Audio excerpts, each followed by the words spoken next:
Bom dia pessoal, tudo bem? Não vou passar matéria nova hoje nesse vídeo, tá? Porque senão a gente fica atropelando as coisas e vocês não entendem direito. Porque já tá meio difícil a situação, né? As aulas estão sendo somente online, não é a mesma coisa. Então vamos dar uma retomada aí onde a gente parou. Seguinte, na apostila 7 a gente aprendeu sobre botânica. A gente começou a aprender botânica na apostila 6 e na 7, agora a frente 1 é somente botânica, né? Então a gente viu briófita, pteridófita, gimnosperma e hoje a gente acabou de ver angiosperma. Tá bom? Seguinte, então vou fazer uma revisãozinha desses 4 grupos para quem tem dúvida aí em botânica, para quem está boiando, não entendeu nada, tá? Então vamos dar uma recapitulada geral. O grupo das plantas, né, o reino plantae, a gente divide em 4 grupos, né? As briófitas, pteridófitas, gimnospermas e angiospermas, tá? O que difere planta de alga? Por que alga não é planta? Tem várias coisas. Primeiro, plantas têm tecidos verdadeiros, algas não. As algas a gente fala que elas são iguais aos fungos, assim, em relação à organização das células. O corpo do fungo a gente chama um conjunto de células de hifa, micélio. As algas a gente chama o corpo dela de talo. Ela não tem um caule, uma folha. O corpo da alga todo é talo. Não tem uma especialização, um tecido, esse tecido faz fotossíntese, esse faz absorção de água, esse faz transporte, não, tá? As células são todas ali meio que espalhadas sem uma organização, sem formar um tecido verdadeiro, consequentemente um órgão. Então a primeira diferença é essa. Segunda diferença, as algas não retêm o embrião na planta-mãe, né? Então você pode ver a partir de briófita, o zigoto é formado ali na planta-mãe e dali nasce o esporófito. As algas não têm isso. O embrião é produzido ali na água, certo? E fora da planta-mãe, ou seja, a planta-mãe não retém o embrião. Tá? E a outra característica que é um pouco mais simplória, assim, digamos, é que planta sempre vai ser pluricelular ou multicelular. A alga pode ser pluri ou uni, né? Multi ou pluri. Existe alga com uma única célula e existe alga gigantesca com um monte de células. Tá bom? Então são 3 características principais que diferem planta de alga. Então a formação de tecidos verdadeiros, a retenção do embrião na planta-mãe e o número de células. As algas são divididas em vários grupos. O único grupo que realmente é considerado ancestral das plantas terrestres é o grupo das algas verdes, que é das clorofícias. Por quê? Existem vários tipos de clorofila. Existe clorofila A, B, C, D, E, enfim. As algas, elas têm 2 tipos de clorofila, só que praticamente nunca vai ser A e B, que é igual das plantas. Elas podem ter A e C, C e D, B e C. As clorofícias, né, as algas verdes, elas têm exatamente os mesmos tipos de clorofila que as plantas terrestres, tá? Ou planta aquática que seja, enfim, que planta. Elas têm clorofila A e B. As clorofícias, a reserva energética delas é o amido, igualzinho das plantas terrestres. Tá? A parede celular delas é celulose, igual das plantas terrestres. Então elas têm muitas características em comum com as plantas. Então acredita-se que os ancestrais das plantas sejam as algas verdes, tá? Que são as clorofícias. Beleza? O primeiro grupo, pessoal, que é a briófita, né? O primeiro grupo na escala evolutiva são plantas bem pequenininhas, né? Representadas principalmente pelo musgo. Por que elas são tão pequenas? Porque elas não têm vaso condutor de seiva. Então, como que a água vai subir? Ela vai lá da raiz até lá em cima contra a gravidade se não tem um vaso que conduz essa seiva. Fica complicado. Então, como ela não tem esse vaso condutor, a água vai por difusão de célula em célula, como se fosse sabe aquele guardanapo chupão? Quando você molha a pontinha dele vai subindo aquela água até um limite e para? É mais ou menos isso. É de célula em célula. Tá? Mas na verdade assim, existem grupos de briófitas que têm sim, como chama? Vaso condutor. Só que esses vasos condutores não têm lignina na parede celular. Lignina é uma substância que dá firmeza, sustentação para a planta. Uma das, né? Não só, porque a celulose também dá, a suberina, enfim. Mas a lignina é uma das principais. E as briófitas que têm vaso condutor, que são poucos grupos, né, poucas espécies, elas não têm lignina, então elas continuam não sendo grandes, tá?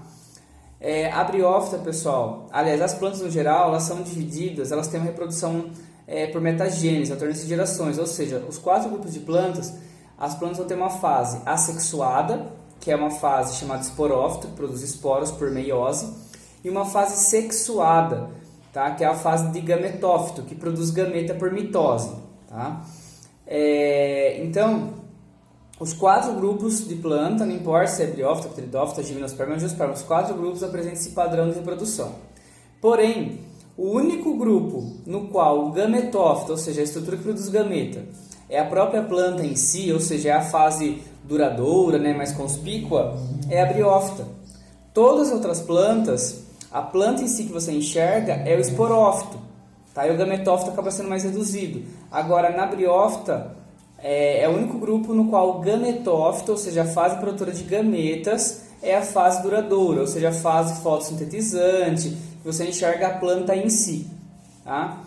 Então, por exemplo, você pega um musgo. Então, o musgo, ele vai ter uma plantinha, um musguinho feminino e masculino, ou seja, dioico, tá? Tem 2 sexos. Aí, o masculino produz o anterozoide. O anterozoide é o gameta masculino, que quando tem água, uma gota de água a gente cobre o musgo, porque o musgo tem ali 2 centímetros no máximo, tá? Então uma gota de água, um pouco de água já cobre.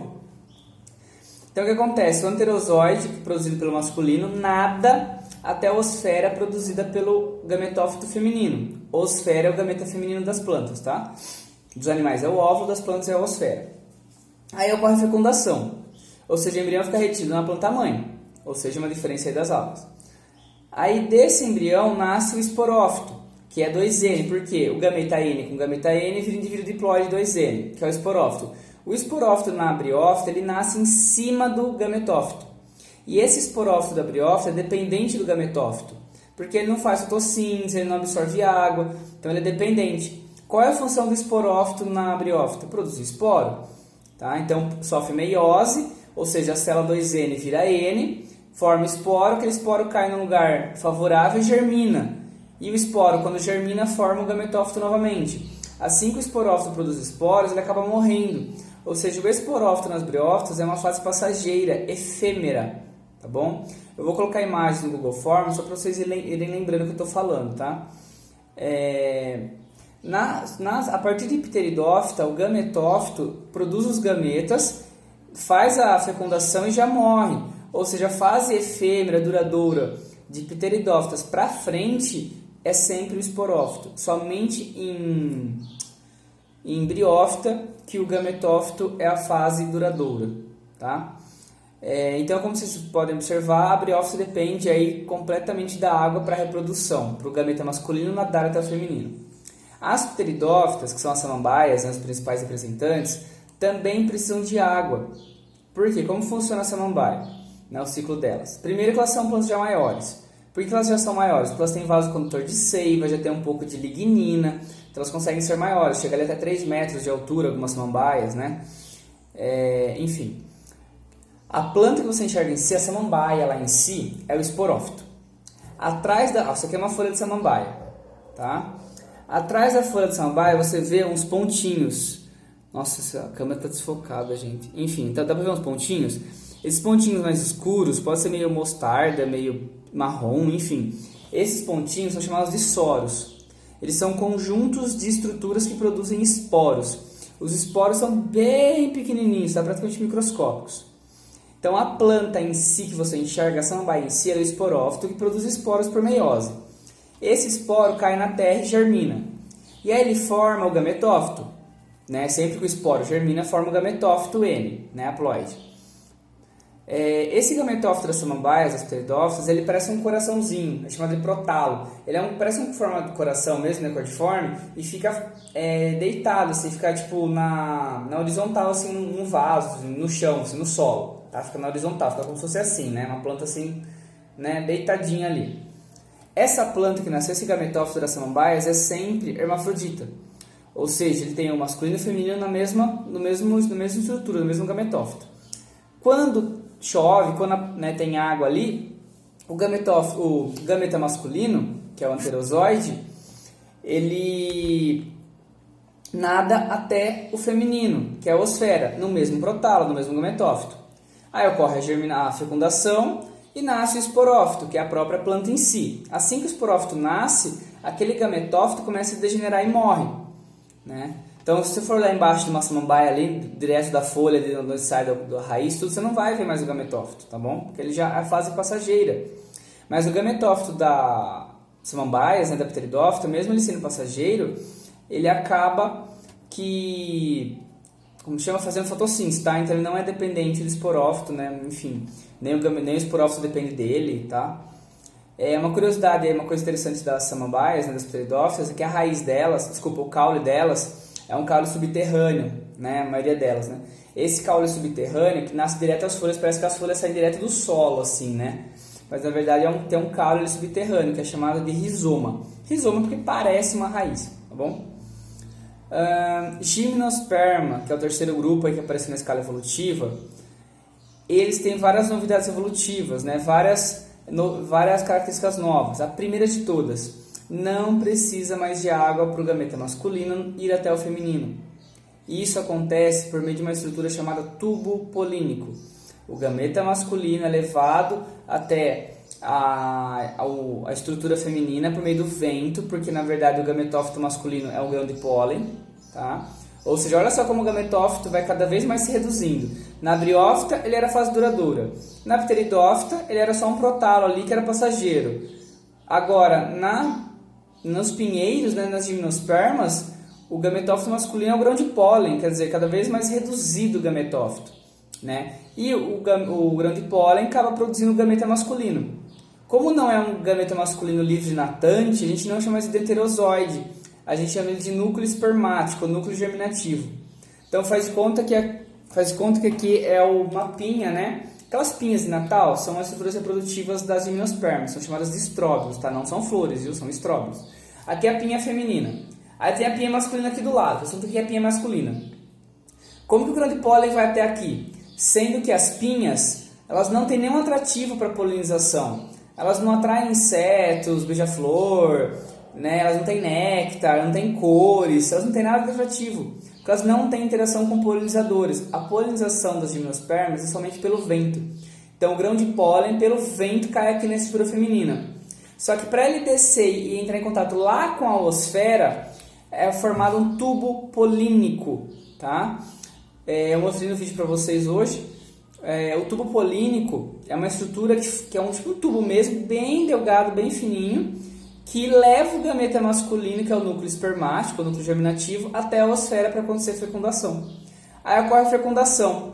A partir de gimnosperma, quando ocorre a fecundação, ou seja, a osfera é fecundada, tem o desenvolvimento do quê? Da semente. Aí depois a semente germina e origina o esporófito, certo? Então, a partir de gimnospermas, já temos duas novidades evolutivas. Primeira, independência da água para fecundação, né, para reprodução. Segunda, formação de semente. Qual é a importância da formação de semente para as plantas? Primeiro, protege o embrião, tá? Segundo, é uma maneira de dispersão mais eficiente. A semente pode ser, de repente, levada para algum animal para longe, tá? Ela tem uma característica, uma dormência, ela consegue, às vezes, ficar 1 ano no estágio vegetativo ali, né, sem germinar, e aí, enquanto uma condição favorável, germina, tá? A semente, gente, nada mais é do que o tegumento, né, uma casquinha ali que protege o embrião, né, o endosperma, que é o tecido de reserva nutritiva para esse embrião, e o embrião em si, tá? Que é formado da fecundação do núcleo espermático com a osfera. Então a semente tem 3 estruturas básicas, tá? O tegumento, que é a casca, o endosperma, que é a reserva nutritiva, e o embrião, tá bom? Só lembrando, gente, gimnosperma, né, que a gente fala principalmente os pinheiros, nas coníferas, no Brasil só tem uma gimnosperma genuinamente brasileira, que realmente é nativa daqui, que é a araucária, ou pinheiro do Paraná, que produz o pinhão, que é aquela semente que a gente come, né? Não é todo mundo que come, mas enfim, aqui na nossa região não tem. Mas quem for para Campos do Jordão, Monte Verde ou para o sul do Brasil, é muito comum alguns pratos que vem pinhão, tá? Pinhão com cogumelo, sopa de pinhão, pinhão no pão como se fossem umas castanhas assim, né? Trituradas no pão para virar um pão ali mais nutritivo, tá? E lógico, também serve de alimento para muitos animais, tá bom? Alguns mamíferos, algumas aves, certo? A maior árvore do mundo, né? As maiores árvores do mundo são as sequoias, são gimnospermas, tá? Que vivem lá no norte dos Estados Unidos, que eu já comentei, são gigantes, chegam a mais de 100, passam de 100 metros de altura. E o último grupo é o das angiospermas. Pessoal, angiosperma, como a gente viu hoje na aula, qual é a grande novidade evolutiva delas? O que elas têm? Por que elas dominam, né, o reino plantae? Por que mais de 80% das plantas que existem no mundo são compostas por angiospermas? Seguinte, as angiospermas produzem flores e frutos. As flores, né, são estruturas reprodutivas que têm uma adaptação, uma interação com animais, tá? Então elas têm a cor que é atrativa, o odor, néctar, né? Então elas atraem desde mamífero como morcego, elas atraem insetos como formiga, aves como beija-flor, insetos variáveis, né? Além da formiga, tipo abelha, besouros, vespa, borboleta, mariposa, enfim, elas têm interação com animais que fazem a polinização para elas. Então a polinização das angiospermas pode ser pelo vento, mas não é necessariamente pelo vento. Então a polinização pode ser de um nível assim mais abrangente. Além disso, o fruto é uma estrutura de dispersão melhor que a semente, porque tem animal que come o fruto e acaba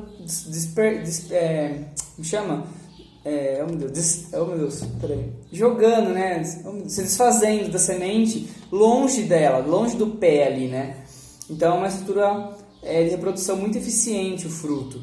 Além disso, as angiospermas têm muitas adaptações em relação às folhas, raízes, os caules, tá? Elas são plantas com muitas adaptações variáveis. Então elas são plantas cosmopolitas, ou seja, elas habitam praticamente todas as regiões do planeta, desde regiões extremamente frias, extremamente quentes, né? Como o deserto ou a tundra, né? Que é um ambiente que fica a maior parte do tempo congelado, enfim. Elas estão em praticamente todos os ambientes do planeta Terra, por mais inóspitos que sejam, devido às suas adaptações, certo? Então, pessoal, novidade evolutiva. O que apareceu entre briófita e pteridófita? Ou seja, o que tinha na pteridófita que não tinha na briófita? Vaso condutor de seiva, lignina. O que tinha na gimnosperma que não tinha na pteridófita? Semente. O que tem na angiosperma que não tinha na gimnosperma? O que tem na angiosperma que não tem na gimnosperma? Flor e fruto. Ou seja, na escala evolutiva são características que vão aparecendo ao longo aí, dos anos, né? Dos milhões de anos no caso, a evolução das plantas, e vão se mantendo nos grupos posteriores. Tá? Que o vaso condutor surgiu em pteridófitos, mas se manteve nos grupos seguintes. As sementes surgiram nas gimnospermas, mas se manteve no grupo seguinte, que é a angiosperma. Ok? Então, pessoal, vocês têm que guardar que planta, todas elas têm a fase esporófito, que é 2N, né, diploide, e gametófito, que é N, que é haploide.